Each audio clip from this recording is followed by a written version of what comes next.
కేంద్ర ప్రభుత్వం మరియు రాష్ట్ర ప్రభుత్వాలు పౌర సరఫరాల వినియోగదారులకు కేవైసీ విధానాన్ని అమలుకి తెచ్చాయని, కుటుంబంలో ప్రతి ఒక్కరూ ఈ కేవైసీ నమోదు చేసుకోవాలని సహాయ సరఫరా పౌర సరఫరాల అధికారి శ్రీనాథ్ తెలిపారు.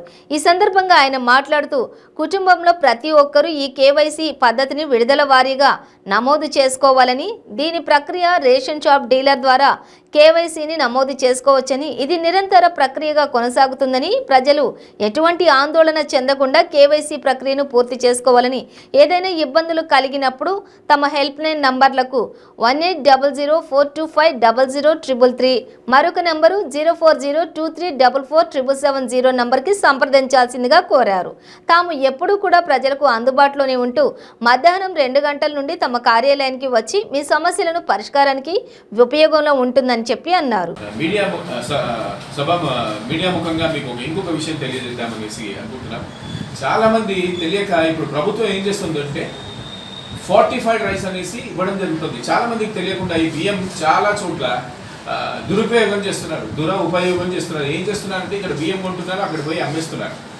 దయచేసి ఇట్లాంటివి చేసుకోకండి. ఎందుకంటే ఈ ప్రస్తుత కాలంలో ప్రభుత్వం చాలా దూరదృష్టితో ఏం చేస్తుందంటే, మీ అందరికీ తెలుసు, మనం అందరము ఇప్పుడు అనారోగ్యాలతో బాధపడుతున్నాం. ఎవరికి పోయినా B12 ఉండగా, డి విటమిన్ లేకుండా, ఫోలిక్ యాసిడ్ లేకుండా, చాలా ఐరన్ లేకుండా, ఇంత కాల్షియం లేకుండా చాలా బాధపడుతున్నారు. ఇవన్నీ కూడా దృష్టిలో ఉంచుకొని ప్రభుత్వం ఏం చేసిందంటే ఫోర్టిఫైడ్ రైస్ అనేసి ఒక ఈ విటమినైజ్ ఇవి దీనికి సంబంధించిన బియ్యం ఒక 100 కిలోలలో 1 కిలో బియ్యం కలుపుతూ ఇవి ఏం చేస్తుందంటే ప్రజలందరికీ ఆరోగ్యంగా ఉండాలనే సదుద్దేశంతో ఈ బియ్యం కలిపి అమ్ముతుంది.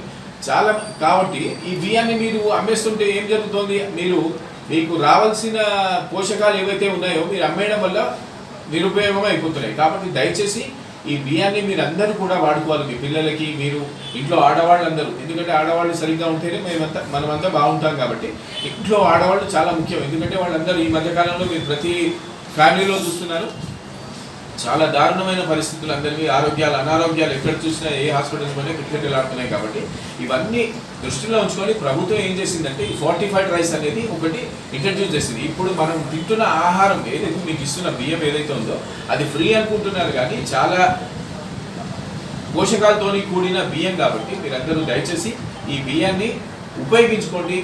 మీరందరూ భోజనం చేయాలనేసి నేను మీకు తెలియజేసుకుంటున్నాను. ఇవి అమ్మకండి ఎక్కడ కూడా.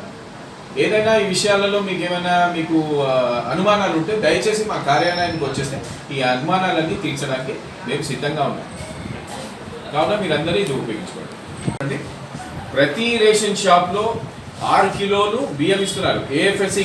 ఎఫ్ఎస్సి కార్డు అంటే ఆహార భద్రత కార్డు, జాతీయ ఆహార భద్రత కార్డు కింద ఒక కార్డులో నలుగురు ఉన్నారు అనుకోండి, 6 కిలోలు ఒక వ్యక్తికి, అంటే నలుగురు ఉన్నారు కాబట్టి 6 నెలల 24 కిలోలు వస్తాయి. అది ఫ్రీ ఆఫ్ రైస్. ఎప్పటిదాకా? నవంబర్ డిసెంబర్ దాకా ఫ్రీ ఆఫ్ రైస్ అండి. తర్వాత అంత్యోదయ అన్న యోజన, దీనికి 35 కిలోలు అండి. తర్వాత 1 కిలో చక్కెర. అంత్యోదయ అన్న యోజన వాళ్ళకి మాత్రమే 35 కిలోల బియ్యం ఫ్రీ రైస్, తర్వాత 1 కిలో చక్కెర. చక్కెరకి మాత్రం డబ్బులు పే చేయాలి, ₹13.50. తర్వాత ఏపీ కార్డ్ అనేది ఏంటంటే చాలా పేదవాళ్ళు, ఇంకా కడు పేదవాళ్ళు, వాళ్ళకి ఫ్రీగా 10 కిలోల రైస్. అది ఎవరు బీదవాళ్ళు ఉంటారు, చాతకాని వాళ్ళకి మాత్రమే. తర్వాత ఇంకొక విషయం ఏంటంటే ఈ 5 కిలోల గోధుమలు ప్రతి డీలరు ప్రతి కార్డుకి, ఆహార భద్రత కార్డు, అంత్యోదయ కార్డు, తర్వాత ఏపీ కార్డు కూడా గోధుమలు ఇస్తారు. ప్రతి కార్డుకి 5 కిలోలు, 1 కిలోకి ₹5 చొప్పున ₹7 ప్రతి కార్డుకి ఇస్తారు. అంతేకాని ఒక్కొక్క వ్యక్తికి 5 కిలోలు కాదు. తర్వాత మీకు చెప్పాను షుగర్ చక్కెర మాత్రం ఓన్లీ అంత్యోదయ అనే యోజన కార్డుకి మాత్రమే, అది కూడా 1 కిలో ₹13.50. ఎక్కడైనా మీకు ఎటువంటి ఏమైనా కంప్లైంట్స్ ఏమైనా కంప్లైంట్స్ ఉంటే మాత్రం మీరు మా టోల్ ఫ్రీ నెంబర్ ఉంది ఒకటి, 800-425-0033. తర్వాత మా చీఫ్ రేషనింగ్ ఆఫీసర్ అధికారి శ్రీమతి బాలమయ్యదేవి గారి కార్యాలయంలో కూడా ఒక కంప్లైంట్ సెల్ నెంబర్ ఉందండి, 04023447770. ఈ నెంబర్లకి మీరు కంప్లైంట్ ఇవ్వచ్చండి. తర్వాత మేము అధికారులు, మేము ఎప్పుడూ కూడా ఫీల్డ్ మీద ఉంటాం. దయచేసి ఇది గుర్తుపెట్టుకోండి. రేషన్ బియ్యము, తర్వాత గ్యాస్ సిలిండర్ల విషయంలో, తర్వాత అన్ని ఇన్స్పెక్షన్స్లో మా ఫీల్డ్ అధికారులందరూ కూడా ఫీల్డ్ మీద ఉంటాం. పొద్దున 9 గంటల నుంచి మధ్యాహ్నం 12 గంటల దాకా. మేము మీకు 2 గంటల తర్వాత ప్రతి అధికారి కార్యాలయంలో ఉంటారు కాబట్టి మీకు ఎటువంటి విచారణ కోసమైనా కూడా మా కార్యాలయాన్ని మీరు ఎప్పుడైనా విజిట్ చేయొచ్చండి. జ్యూరిస్డిక్షన్లో ఉన్నాయండి. ఈ కార్డుదారులలో ఇప్పుడు ఈ 53,834 కార్డులలో ఒకటేమో 49,044 కార్డులేమో ఎఫ్ఎస్సి ఆహార భద్రత కార్డు, ఇంకోటేమో 4,784 అంత్యోదయ ఆహార భద్రత కార్డు, ఇంకోటి 10 కిలోలది, అంటే ఒక కార్డు 10 కిలోలు ఇస్తారు. ఏపీ కార్డు అన్నపూర్ణ కార్డు అనేసి అవి 6 కార్డు ఉన్నాయి. మొత్తంగా సికింద్రాబాద్ సర్కిల్ కింద ఉన్న కార్డు 53,834. ఈ కార్డుదారులందరూ దయచేసి మీరందరూ కూడా మీ రేషన్ షాపులలో మీ యొక్క ఫ్యామిలీ మెంబర్స్ని తప్పకుండా ఈ కేవైసీ కింద నమోదు చేసుకోవాలనేసి ప్రార్థన తెలియజేసుకుంటున్నారు. వారికి వారి యొక్క రేషన్ ఇవ్వడం జరుగుతుంది. ఇప్పుడు ఏంటి అంటే వాళ్ళు ఇప్పటిదాకా ఒకరు వెళ్ళేవారు. ఇప్పుడు ఏంటంటే వీళ్ళు ఫ్యామిలీ మెంబర్స్ వాళ్ళైనా కాదా అని తెలుసుకోవడానికి, కరెక్ట్ వ్యక్తులైనా కాదా లేకపోతే వేరే వ్యక్తులు ఏమన్నా డేటా వచ్చిందా అని తెలుసుకోవడానికి ఏం జరుగుతుందంటే వాళ్ళు వెళ్ళేసి వాళ్ళ ఫ్యామిలీ మెంబర్స్ అందరూ కూడా అక్కడ నమోదు చేసుకోవాలి. నమోదు చేసుకోవడానికి ఏంటంటే ఇప్పుడు చాలామంది డౌట్ ఏంటంటే, సార్ ఇది రేషన్ షాప్ తెచ్చినప్పుడే 15 రోజులు అంటే కష్టం కదా, మా ఫ్యామిలీ మెంబర్స్ అందరూ ఉంటారు కదా అనేసి. అయితే దీని విషయంలో ప్రభుత్వం కొంచెం కొన్ని సడలింపులు ఇచ్చింది. ఏంటంటే రేషన్ షాప్ పనిచేస్తున్న రోజులే కాదు, తర్వాత కూడా వాళ్ళు వెళ్ళేసి వాళ్ళ అన్నీ నమోదు చేసుకోవాలి. వాళ్ళ పేర్లు వాళ్ళైనా కాదా అనేది వాళ్ళ థంబ్ ఇంప్రెషన్ ఇస్తే అందులో ఒక రెడ్ లైట్, ఒక గ్రీన్ లైట్, రెడ్ లైట్ ఉంటుంది. ఆ వ్యక్తి వెళ్ళేసి ఎవరైతే ఇప్పుడు ఫర్ ఎగ్జాంపుల్ ఇప్పుడు నాకు నా ఫ్యామిలీ మెంబర్స్ అండి, నేను నా భార్య, నాకు 2 పిల్లలు అనుకోండి.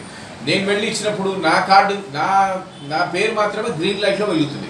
మిగతా నా 3 ఫ్యామిలీ మెంబర్స్, నా భార్యది, నా 2 పిల్లలది రెడ్ లైట్లో ఉంటుంది. ఇమీడియట్గా నేనేం చేయాలంటే నా భార్య పిల్లల్ని ఇద్దరిని తీసుకొని రేషన్ షాప్కి వెళ్ళేసి వాళ్ళ ఆధార్ నెంబరు అవి అన్నీ ఇచ్చి డీటెయిల్స్ అన్నీ ఇస్తే ఆ ఈపాస్ మిషన్లో అది లైట్ వెలుగుతుంది. అక్కడ మా బయోమెట్రిక్ ఇవ్వగానే నా భార్యది, నా పిల్లలదైతే నా పిల్లది గ్రీన్ లైట్లోకి మారుతుంది. కాబట్టి ఇదంతా ఈ డీటెయిల్స్ అన్నీ ఇవ్వాలి అనేసి భారత ప్రభుత్వం, తర్వాత మన తెలంగాణ ప్రభుత్వం ఆదేశాలు ఇవ్వడం జరిగింది. కాబట్టి ఇవి తూచా తప్పకుండా ప్రతి ఒక్క కార్డుదారుడు పాటించాలనేసి మీ ద్వారా నేను ఇది తెలియజేస్తున్నాను. కావున ప్రతి కార్డుదారుడు తన యొక్క ఫ్యామిలీ మెంబర్స్ డీటెయిల్స్ అన్నీ కూడా వాళ్ళ యొక్క రేషన్ షాపులలో అప్లోడ్ చేయాలనేసి తెలియజేస్తున్నాను. తర్వాత మరి ఒక చిన్న విన్నపం ఏంటంటే ప్రభుత్వం నుంచి ఫ్యామిలీ మెంబర్స్ సపోజ్ కొంతమంది ఉద్యోగాలకు వెళ్తారు, తర్వాత పనులు చేసుకుంటుంటారు, ఎక్కడెక్కడ పనులు చేసుకుంటారు. కాబట్టి ఒకరు వెళ్ళేసి చేసిన తర్వాత అయినా కూడా వాళ్ళు వెళ్ళేసి ఆ నెల రోజుల్లో ఎప్పుడైనా వెళ్ళేసి వాళ్ళ థంబ్ ఇంప్రెషన్ ఇచ్చేయాలి. తర్వాత రేషన్ షాప్ బంద్ అయిపోయింది అనేసి ఎటువంటి ఆందోళన చెందొద్దు. ఎందుకంటే రేషన్ షాప్ బంద్ అయిపోయాక కూడా అది డీలర్ బాధ్యత. ఎందుకంటే ఒక్కొక్క డీలర్కి 1000 కార్డులు 1200 కార్డులు ఉంటాయి. ఆ 1200 కార్డుల ఫ్యామిలీ మెంబర్స్ కూడా వచ్చేసి ఆయన దగ్గర అది అప్లోడ్ చేసుకోవాలి వాళ్ళ థంబ్ ఇంప్రెషన్ వచ్చేసి. కావున ఇట్లాంటి ఈ యొక్క అవకాశాన్ని అందరూ వినియోగించుకోవాలని కోరుకుంటూ మీ అందరి దగ్గర సెలవు తీసుకుంటారు.